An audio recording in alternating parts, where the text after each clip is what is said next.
Following breaking news tonight, a gunman opens fire inside a Florida Dollar General store, killing 3 people, and police say the shooting was racially motivated. Good evening, I'm Jessica Moore. Police in Jacksonville say there is no doubt that gunman was targeting black people.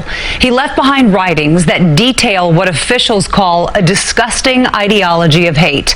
CBS 2's Alicia Reed is in our newsroom with the breaking details. Jessica, the FBI has opened a federal civil rights investigation pursuing this shooting as a hate crime, saying the suspect intentionally went looking to kill black people. Loved ones bent over in agony after 2 men and 1 woman were brutally gunned down while shopping inside a Jacksonville Dollar Tree. He targeted a certain group of people, and that's black people. Any member of that race at that time was in danger. Law enforcement officials say the suspect put his mask and tactical vest on in the parking lot before walking in with an AR-style rifle and a handgun with anti-Semitic symbols. This is a dark day in Jacksonville's history.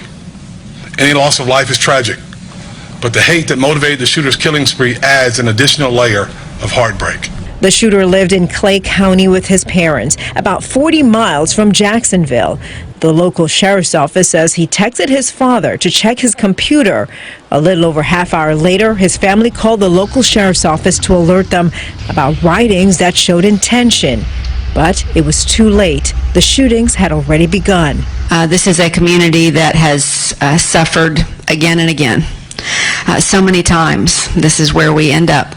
Authorities say the suspect was aware that Saturday was the 5-year anniversary of the Jacksonville Landing mass shooting, where a lone gunman killed 2 people, left another 10 injured before turning the gun on himself.